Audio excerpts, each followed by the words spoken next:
Hi, everybody. Welcome back to the E3 podcast. I'm Melissa Johnson. Today I have my old pal, Mel McGeady on. Hey, girl. Hello. I'm so happy to be here. And she knows I'm nervous, but it's okay. No, it'll be great. It's going to be so easy.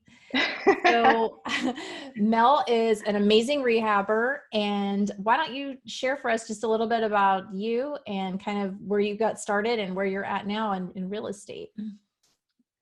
So actually my real estate dream, if you will, started like when I was in high school.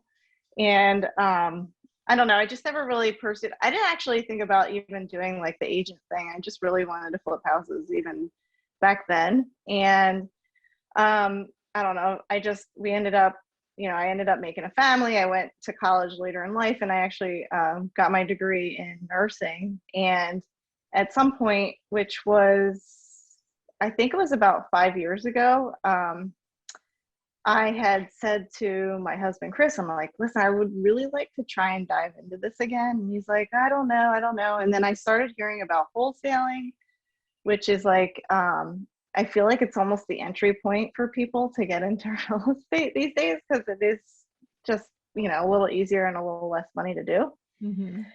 So we started like researching wholesaling, and we did our first deal, oh my gosh, probably within the first month of like really looking into it. And then after that, we were kind of like, this is awesome. Like, we should definitely like, let's do this and then build ourselves up into rehabbing. And we found actually like a local mentor, and she coached us through the whole real estate thing, taught us about private money.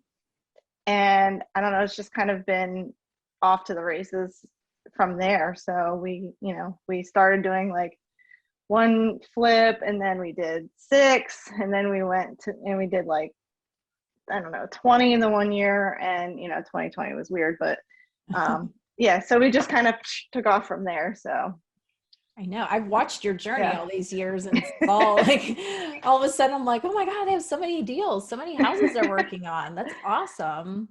How many deals Yeah, have it's y'all definitely done fun. at this point? I would say between wholesales and flips, so we've probably done about 100, just because we've done a fair amount of wholesales too, and we've been involved in some other transactions with other people and JVs and things like that. So I would say overall, that's probably, and I would say probably that, I don't know the exact number, so it's probably somewhere in there, but it's not more than that. So, but yeah. That's a lot of transactions in a short amount of time. Yeah.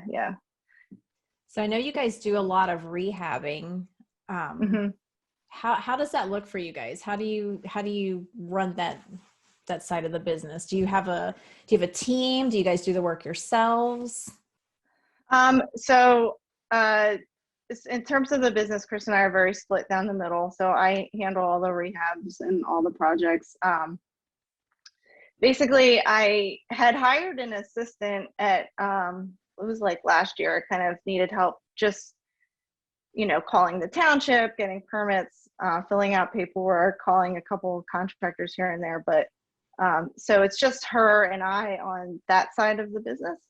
But basically I sub everything out. So I don't really have a contracting team per se, but I do have my regulars. I have like what I call my team, even though they're not on my payroll per se. So, but I just found that when you're rehabbing, subbing things out is a really nice way to kind of keep control of your budget.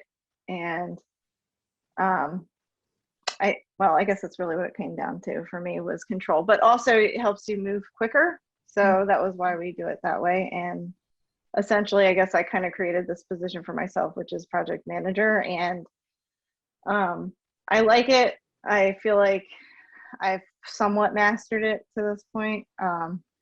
But I mean, that's basically my role at this point, which I think maybe at the end of the year or the beginning of next, I'd like to put somebody in that role. But just being that it's only it's really just the 3 of us at this point.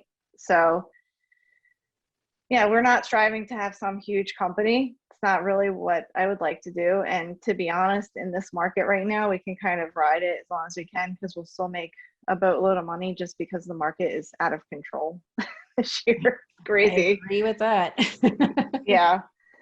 Yeah. Cause we had talked about, in 2019, we actually had a goal to do 60 deals, or no, I'm sorry. It was 2020. It was 2020. We were going to do 60 deals, and some of that would be flips. It wasn't all going to be flips. We were just going to be wholesaling too. But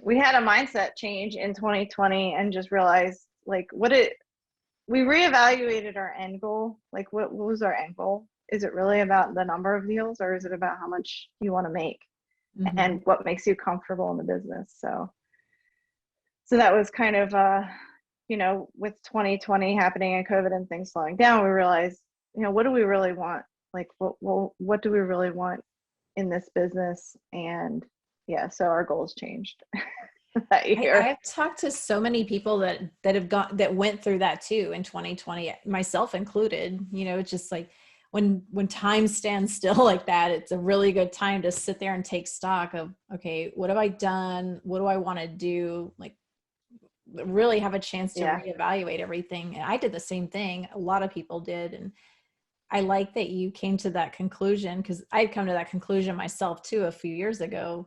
Like, you're doing all this stuff and you build a team, you're doing all these deals, and it's fun and it's great, but it's like, okay, is that really what I want? Yes, it was the time to figure that out. And now how do I get there? Do I need to do as many deals, or do I want to do less deals that are like better deals? Exactly. I actually had, I met up with another flipper. I forget what state. I think maybe we were in Vegas the one year we stopped. But anyway, he had mentioned to me, like he was someone that I had always looked up to and followed on Facebook. And this was actually in 2019, but has always come back to me. I said, "Oh, how many deals did you do?" And he's like, "Well, I only did 30." And I'm thinking, man, I thought this guy was doing like 100 deals a year. And that was sort of the start of it for me. So that always stuck with me. And then, of course, 2020, we didn't really have much of a choice because things were so shut down.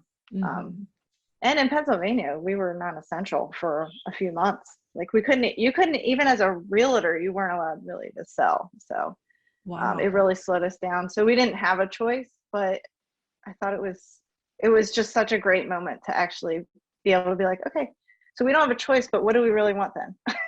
Yeah. So, yeah. So the conclusion you came to was less deals, but better deals? Yeah, I mean, yes. So I think what's going to end up happening, especially as we continue to get leads in, we're going to probably increase our wholesaling and then cherry pick our flips. Fortunately, I think our goals may change, as each year passes. I think everybody always needs to reevaluate that each year anyway. But there's such an advantage to what's happening right now with the housing shortage, which it's not necessarily a good thing for the buyers, but for the sellers, you can just make so much more. So I think when that slows down, we'll have to like really think, okay, so what do we have to do to kind of make the same money? Do we have to do a little more deals? I mean, I just think it changes from year to year, but for now, I mean, I was saying even if we only did 10 this year, we're still going to do pretty well. But I think we'll probably end up doing 20 by the end of the year. So that's not bad.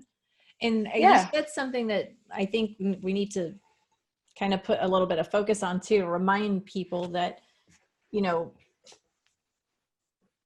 sorry, is that, God, I lost my train of thought. I hate when I do that. That's going to have to be edited. That's all right. There was something I wanted to hit home with that you just said again. And clearly my meds have not kicked in fully yet. Oh, it's okay. Anyway, we'll edit that part out. Ignore it. Okay. Okay. Goals? Was it about goals?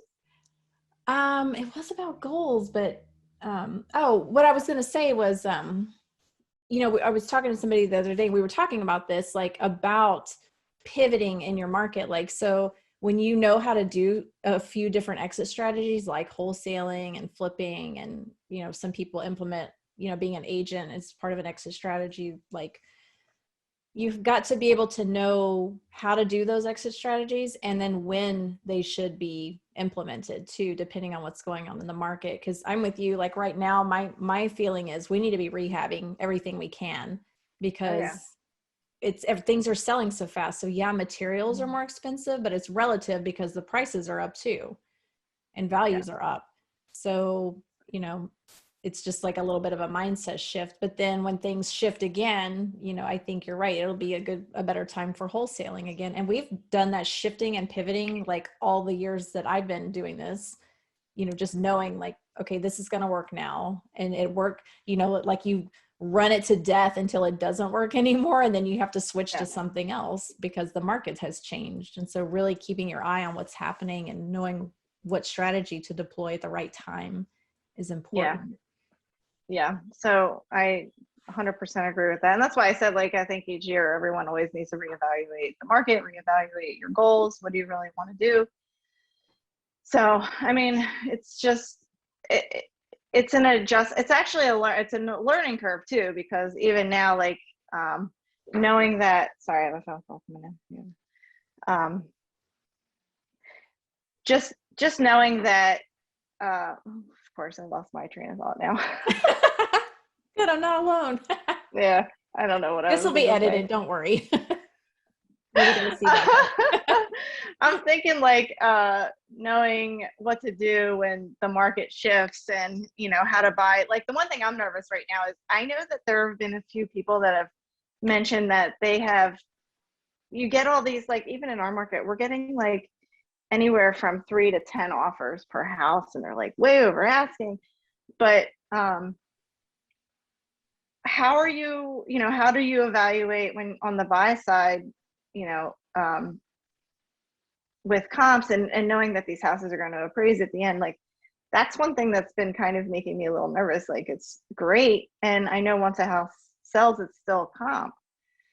But I would strongly encourage anybody, if anybody is new listening to this, to make sure that you don't run your numbers on projected sell price. Like, just always make sure that you're running it on today's sales prices. Because I do know some people that are doing that. They're running the numbers on, well, I think I could sell it for a little bit more in this market. And I think that you're going to get yourself into a bad situation with that. So just be really, really mindful of that.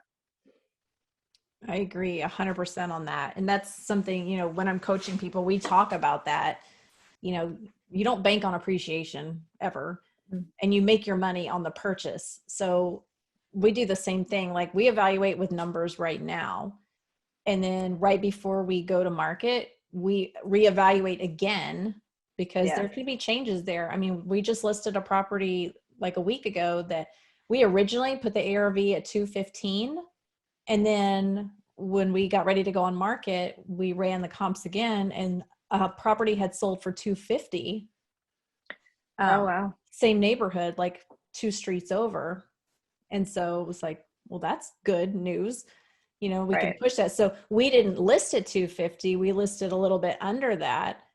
And then we ended up going 5,000, I think, over asking. But we knew we had that room, because I knew I had that 250 comp sitting there that would, support any overage on the price, so if we needed to, if they went over, like, we would still be okay. We'd still be like within the range. Yeah.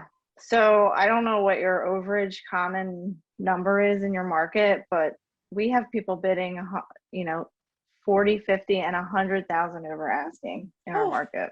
Oh my God. No, we're not that high. Yeah. I think the highest I got on this last property, because we did get another offer, and I think it was for like 15 over. Yeah. I don't know what's happening in our area. But I mean, I would say most commonly people are probably bidding about 30 over. Most of ours, that's kind of where we've been. But I have seen posts from other people. They're like, we can't even win our bids, and we're putting offers in at 75, 85,000 over asking. And I'm like, I would not want to be a buyer right now. That is just crazy to me. Yeah, it's So, it's and that is why I'm nervous about houses appraising, because at some point, when does that, I don't know. I've never seen a market like this. Obviously, I haven't been in real estate for very long. So that is just the only thing that kind of makes me nervous, with those kind of comps, so I don't know. yeah, it's something to definitely keep your eye on, because you obviously want to capitalize on this and get the Hmm. most that you can, but you also have to be careful because things could shift at any time, and then Right. there you're stuck with something that's overpriced and won't appraise. And like right now we're getting these I forget what it's called, but they are putting it in these addendums where they are willing to come to the table with cash to cover the difference between the sales Yeah. price and the appraised value. Because there's been, differences there. Because I think the appraisals are they're trying to be conservative with those still, I think, at least Right. here. But the demand is so high, but there's just really no comps to support, so it's like they're bidding, they're putting in offers for way over, but then like, even just a year ago, people weren't willing to come to the table for the difference. They're like, well, no, you need to reduce the Yeah. sales price to the appraised amount, and that's what we Right. would have to do, because 9 times out of 10, they don't want to come out of pocket for the difference. But now they're fully like, we're willing to pay $12,000 in cash, Hmm. up to $12,000 in cash for the difference in the appraisal versus the sales price. Right. I That hadn't mean, happened in years. where are these people going to go? I mean, I know that there's rentals and things like that, but it's a very interesting time. I mean, I think that, I mean, if you have to move, I don't know, I guess, but I feel like if you can stay put, obviously as a real estate investor, I would love to get 10 offers on all my houses. But my advice to anybody that wants to move is just stay put.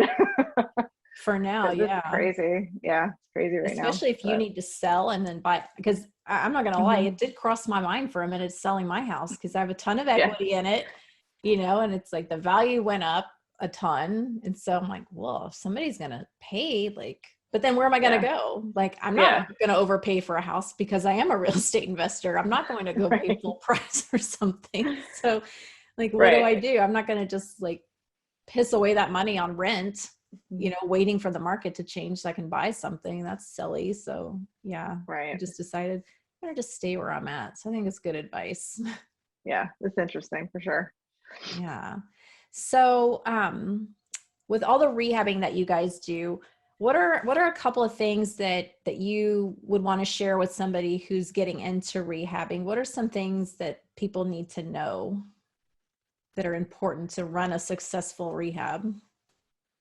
So, one of the best, or one of the most common advice that I give to like new rehabbers is, um, I think everyone's biggest concern is usually like, well, what does this cost? What does that cost? Like, what do things cost to rehab? So one thing I usually try and tell people is, if you have an agent, um, have them just book like a couple of bank-owned properties that you can walk through because they're vacant, and take a contractor with you and run your scenario through with them and pay them.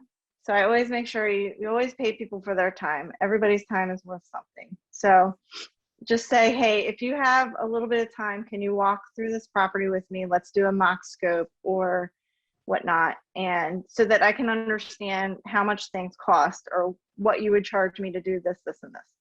And then if you can do that with, maybe two people, just to get, an idea of what things cost. And then you always want to try and find somebody that is willing to work with rehabbers, because some just aren't.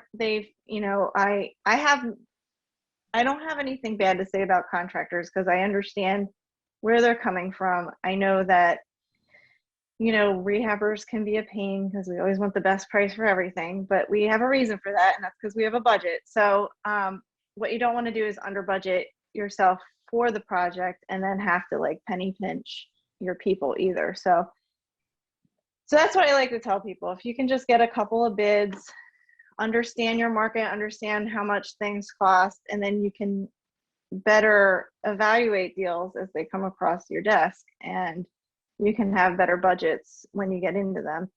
So unfortunately, though, School of Hard Knocks, which I had to go through, you're never going to know how much, things cost until you've done a couple of them. But you'll get through it. We all learn, we all make mistakes. We lost money on a couple deals.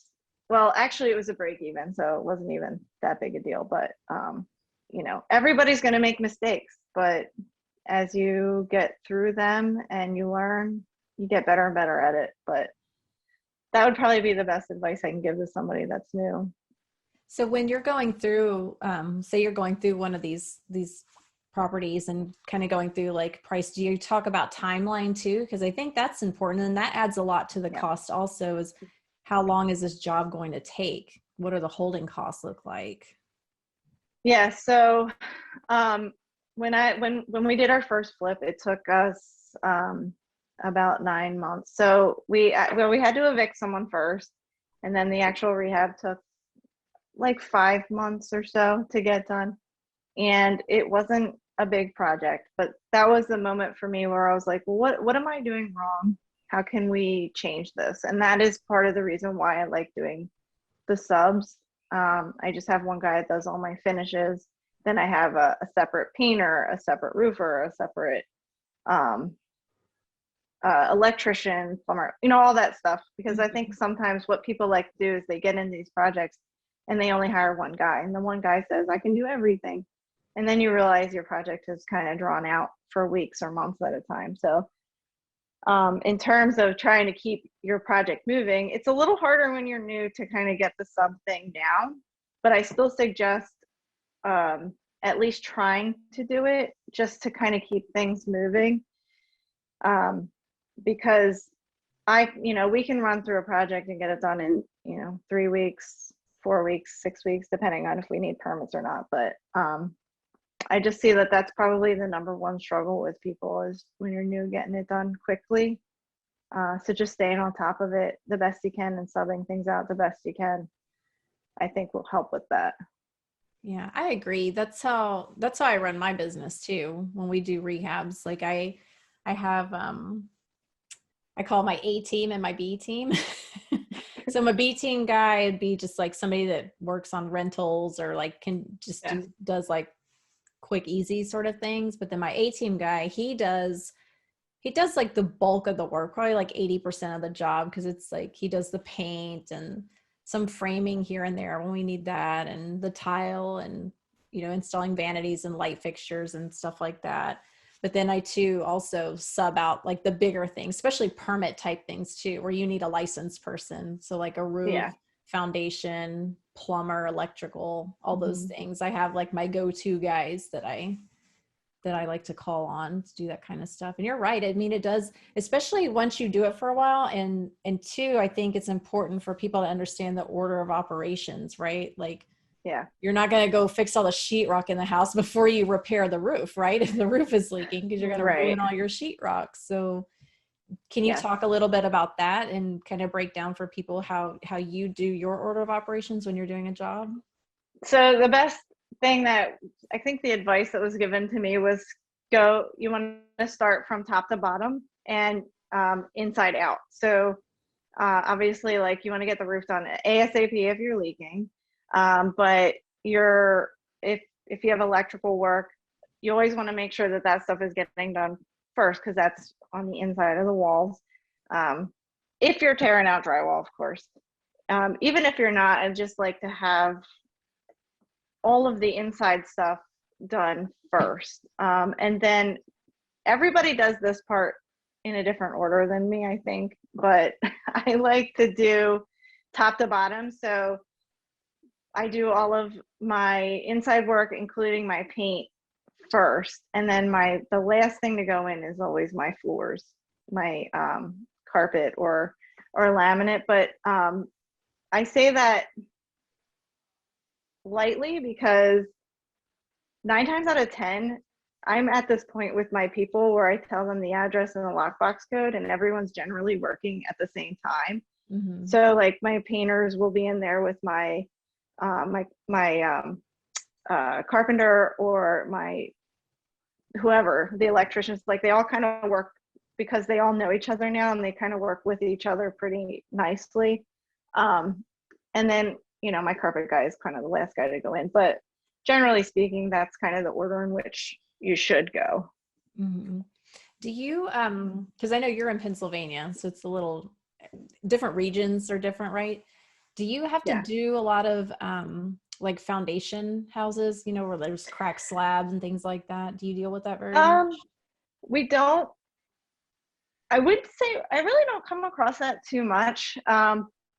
However, if I do come across a property with an obvious foundation issue, I haven't been brave enough to like jump into that. So generally speaking, if there is an issue, unless there's some huge amazing profit on the other side of it, that's sort of like a lead that we'll probably just wholesale to Mm-hmm. somebody else that might be interested in tackling that. So, but yeah, I would say like for the most part, I can't say that we've really come across a whole lot that have any issues like that. Yeah, I guess maybe because there's basements there, right? Like we don't have basement Yeah. complexes, so we have a lot of Oh, foundation issues. I see that. Well, that would make sense. Yeah. I was just Yeah. We curious, just all, thinking about order of operations. Like it does make sense to go top down, except if you have yeah. a foundation problem and then you need to start Right. there and then go Right. to the roof and then come back down. Yeah, no, that makes sense. Yeah. So yeah, we don't really run into that a whole lot. In fact, if I do come across even a house that has a slab, I'm not really too interested in it because one of the big selling features up here is the basement and people like using that as extra square footage. So we Mhm. try and like, if it's dry, we'll try and clean it up or at least finish it because it's, you know, you can add like 1,000 square feet or whatever, depending on how big the house is, you know, so Yeah, it's that was my nice. other question. Do you finish out the Mhm. basements up there typically? Um, people, it's one of the things that people really look for now, especially, I mean, I think that finished basements became pretty popular, I'd say in the last maybe 10 or 15 years. It's like, if your basement's not finished, people like, they'll finish it. But I don't typically dive into that unless the basement is partially finished. So I think that the easiest way for us to get in and out with the least amount of money and allowing the new owner to make that decision on their own is to, we'll clean up a basement, I'll paint it. So I'll paint the walls and the floors just so that it becomes more of a desirable area to be in. And Mm-hmm. then I'll just make sure that it's dry. So if they decide in the future that they want to finish it, they can finish it. Because for us to do it, it could be, you know, 20, 30,000, depending on, you know, how big the square footage is. So it's not always worth it to us in that respect. But if I can just throw down some flooring or whatever, yeah, I'll do that. Yeah, that's good to know, especially for people who are Mm-hmm. up in areas where basements are popular, because I would Mm-hmm. imagine that that would like you would have to take that in consideration when running your numbers too. Like, are you gonna have to fit? Because that could be a lot of square footage, right? Yeah. Yeah. I mean, there's, of course, there's things that go into play. Like you can't count finished basement unless there's an exit point. And they won't necessarily count, they don't always count the basement as square footage towards the house, but um, you can add it into the like below grade finished Mhm. square footage. So, I mean, and it depends on what realtor you ask up here. They're like, yeah, you can include it in all of it, or some are saying, no, you can't. So, That's really I, interesting. I never thought about that. yeah, I guess it's, yeah, I guess it's kind of like here, like having a pool, you know, like it adds value, but like, does it yeah, really, you know, like it can or it right, can't. It can either like not affect the value at all, or it can add a little bit of value, but you're still like with a basement situation or even a pool, like those kind of things like that. That's like, you yeah, know, I think knowing like if it will bring value, and then there's rehab costs involved too, yeah. you know, so if you are going to do something with that space, that's extra paint and, you know, Mm-hmm. whatever else you've got to do. And with a pool, you might need to you know, uh, replaster it or something, or new equipment, whatever. So Those are things to Yeah. keep in mind too, and looking at the numbers when you're running those rehabs, I think. Mhm. If I can finish any extra square footage, I will, without like high costs. So there was this one time, there was this house, it was, I don't know, 1,100 square feet or something. And it had of course, I can't think of what it's called, but there's like an entryway from the garage to the house, and it was covered already. So I put walls up, and then I put heat in there and a door and a window, and I was able to add like almost 250 square feet to the house, which, and a house that small, adding that extra square footage actually increased our value um, by I think it was like 25,000 or something like that. So the cost to do it versus what we would get out of the sale was worth it. So that makes sense. Mm-hmm. So before we end, can you tell us about your best rehab or your favorite rehab project that you've done? Yes, I have one. I'm working on it right now. So we have we got approached by actually one of our lenders who he does new construction, and he said, "Listen, I have this old farmhouse, and it's on 4 acres, and I really feel like if you put an addition on the back, you'll get a lot more for it." So I said, "All right, I'm willing to like do it, but I kind of need a little bit of hand holding if you don't mind." And he said, "Oh yeah, no problem. I don't mind helping you." And I said, "Okay, cool." So I'm sure, I don't know if you've seen some of these pictures, but we have this farmhouse. It was, let me think, I think it was like 1,500 square feet. We added a 1,500 square foot addition to the backside of it, and then a 2-car garage. And we also are finishing the attic space and the basement space. So by the time we're done, it'll be like 4,000 square feet. Wow. But it's been such a cool / stressful learning process, because I mean, it's basically like learning new construction, because I still had to like put a foundation in, and we had to do you know, water management or whatever, and start from the bottom up. So the resale on that is going to yield us a huge return, like money I don't think I will ever see maybe in my lifetime. But learning the process, I'm like, I don't know, maybe we could get into new construction. So it's definitely a cool like stepping stone into just a different angle of rehabbing. But it would definitely help me consider, like, even if a small house could just use like a bedroom addition off the back, I would consider that now if it was worth it, you know what I mean, for like the value of the house. So it's definitely a fun project. I'm enjoying it sometimes.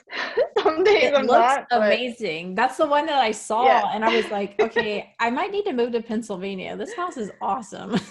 Yeah, it's definitely cool. It's definitely cool. It's gonna be my favorite project overall, but I'll probably be sad to see it leave, but I won't be sad to see my bank account when it's all done.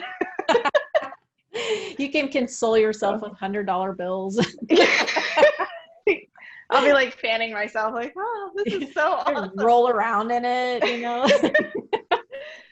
Yeah, definitely. I mean, it's just like from everything from, it's not just the money, but definitely just learning the whole process has been really cool. So I definitely, I'll have to let you know how that one turns out. So I I'm definitely hoping to want get to, it. yeah, I want to hear and see how that, I'm excited to see the finished product because what I've seen so far Yeah. is amazing. Like it looks really, really cool and super just like, even the lot and everything, like it just looks like something out of a storybook or something. I don't know. Yeah, it's Cute. cool for sure. I'm hoping to get it on the market by the end of the summer, so we'll see.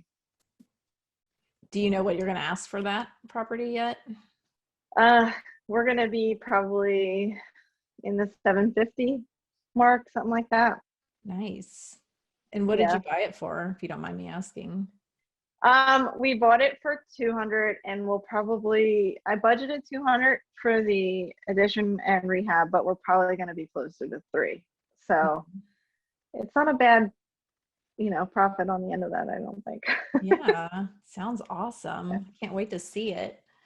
Yeah. Well, do you have any last things that you'd like to say or share with the audience? No, I mean, you guys, anybody can look me up on Facebook. My Facebook is Mel McGeady. I'm on Instagram, which is Sell My House As Is, I think. And then I'm also on TikTok. If anybody cares about TikTok, but I'm really trying to just grow this like social media presence a little bit more, which is probably more geared towards our sellers. But if anybody just wants to look me up, and if you have any questions, if there's anything I can help with. Also, my husband's really good at acquisitions, so if anybody has questions about that, he'd be happy to help. We like helping, anybody who has any questions. And if I don't know the answer, I won't give you a bullshit answer. I will find out for you. Nice. Maybe I'll have to bring Chris on. Maybe I will allow a man or two to come on this. Only because I like him. Yeah, he would be a Chris good. Loves it. Yeah, he'd be a good person to talk to about acquisitions, because that's a place where a lot of people struggle too, Yeah, for sure.